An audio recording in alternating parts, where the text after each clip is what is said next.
সুপ্রিয় ভিউয়ার্স, আমরা একটা নতুন ফসলের খেতে আসছি, যেটা সবাই আমরা খাই।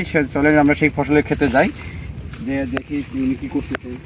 আসসালামু আলাইকুম, আপনার নাম কি? আমার নাম রায়হান। আপনার নাম রায়হান। তো আপনি হচ্ছে, এটা কি ক্ষেত আপনার? এটা কচু। কি কচু? এটা আড়াই কচু। আড়াই কচু। তো এটা রোপণ করছেন কবে? এটাও মনে করো 2 মাস হচ্ছে। 2 মাস হচ্ছে। আর এটা উঠবে কখন? এটা আরো 2 মাস লাগবে কমপক্ষে। আরো 2 মাস লাগবে কমপক্ষে। তো এটা কচু আসলে কি কি দিয়ে খায়? কচু মানে এটা কেমন হবে আর কি? এটা আলুর মতো বই হইবে। আলুর মতো বই। আচ্ছা আচ্ছা। আর কি হবে? এটার খরচ হয়েছে কত আপনার? এগুলো খরচ খুবই কম হয়। কচুতে খরচ খুবই কম হয়। খুবই কম হয়, খালি এই নিড়ানি দিয়ে মাটি কাটলে মনে করো ইয়ার খরচ শেষ। ওষুধপাতি কম লাগে। আচ্ছা, যত্নটাই মেন। যত্নটাই মেন। তাহলে আপনার কথা হচ্ছে 10,000 টাকার মতো খরচ হয়েছে। 10,000 টাকার মতো খরচ হয়েছে। তো আপনি আশা করেন কত? আপনি এটা আশা করতেছেন কত, আর লাভ মানে করবেন কত? 10,000 টাকা যে বিক্রি করবেন মানে খরচ হয়েছে, তাই আশা করেন কত টাকা বিক্রি করবেন আর কি? যদি দাম সেই রকম পাওয়া যায় তো লাখের ঊর্ধ্বে যাবে, 1,20,000 পর্যন্ত বিক্রি। ও আচ্ছা, এটা তাহলে সব তরকারিতে দিয়ে খাওয়ানো যায়? ছায়াযুক্ত জায়গায় হয়? হ্যাঁ, ছায়াযুক্ত হইলেও সমস্যা নাই। আচ্ছা আচ্ছা। তারপরেও হয়। আমাদের স্পিকার সমস্যার জন্য ওনার কথাগুলো শোনা যাচ্ছে না। ওনার কথাগুলো আমি বলি এখন। উনি বলতেছে গ্রামে একটা কথা আছে যে কচু চাষ করে কেউ বড় লোক হয় নাকি। কিন্তু আরেকটা কথা আমি বলি, যে যেমন গরিবের মাটির ব্যাংক বলা হয় ছাগলকে, তদ্রূপ এই জিনিসটাই একইভাবে এই কচু চাষটা আছে এমন একটা পদ্ধতি যেটা হচ্ছে খরচ কম, আয় বেশি।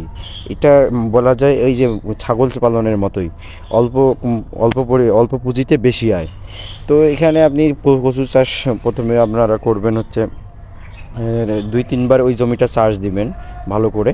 চাষ দেওয়ার পর মাটিটা ভালোভাবে আংশিক তৈরি করে হয়ে গেল, এবং তারপর হচ্ছে এই কচু চাষের জন্য যে বীজটা আনবেন, বীজটা ছোটো গুঁড়ির মতো, যেটা আড়াই বলি আমরা, সেই গোজের মতো 2-3টা করে গোজ থাকবে, যেটা বলে গাছ বলি আমরা।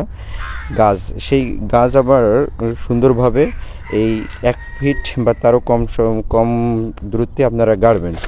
তো দেখা গেল এভাবেই এই কচু আপনারা গাড়বেন আর চাষ করবেন। আর এখানে রোগ বালাই নাই বললেই চলে, যেমন শুধু পাতা পচা, ডগা পচা, এই রোগটাই শুধু এদের থাকে। এতে সারের পরিমাণও কম।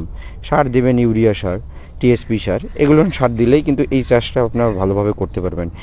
আর এর মানটা, কচুটা তখনই ভালো হবে আপনি যদি পানির ব্যবস্থা ভালো থাকে। আর এই চাষটা হচ্ছে ছায়াযুক্ত স্থানেও হয়। আর এখানে বেশিরভাগ সময় দেখা যায় যে এই জমিগুলো আমরা ফেলাই রাখি, সেইগুলো ফেলাই না রেখে আপনি কচু চাষ করবেন। কচু চাষ করলে আপনার হচ্ছে বেশি লাভবান হবেন উনি বলতেছেন। যাই হোক, কৃষকের মতামত নিলাম যে এই আড়ি কচু যেটা, এটা দেখতে গোলাকার আলুর মতো হবে, এতটুকু।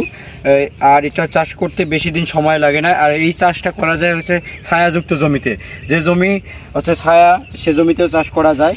আর এটাই সবচেয়ে ফসল চাষের সবচেয়ে খরচ কম লাগে এই আড়াই কচু চাষ করলে। যেমন ওষুধ কমও লাগে, যেমন শুধু সার দিলেই হয়। এই কচুটা নিড়ানি আর সার, এই দুটা জিনিস দিলেই এই কচুটা পাওয়া যায়। তো এই কচু আমরা বিভিন্ন তরকারিতে দিয়ে ব্যবহার করে খাই। আর এই কচুর গুণাগুণ কিন্তু পুষ্টি গুণাগুণ অনেক বেশি, তাই আমরা যখন খাবো তখন এই কচু বা অন্যান্য জিনিস বেশি করে খাবো। কচু খেলে অন্যান্য সবজির তুলনায় বেশি পুষ্টিগুণ ভালো পাবেন আপনারা। তো দর্শক শ্রোতা, আপনাদের এই আড়াই কচু সম্পর্কে আমরা পুষ্টিগুণ হয়তো নেক্সট ভিডিওতে আপনাদের জানাবো। আজকে কচুবাড়ি ফসল সম্পর্কে আমরা দেখাইলাম। ধন্যবাদ আপনার।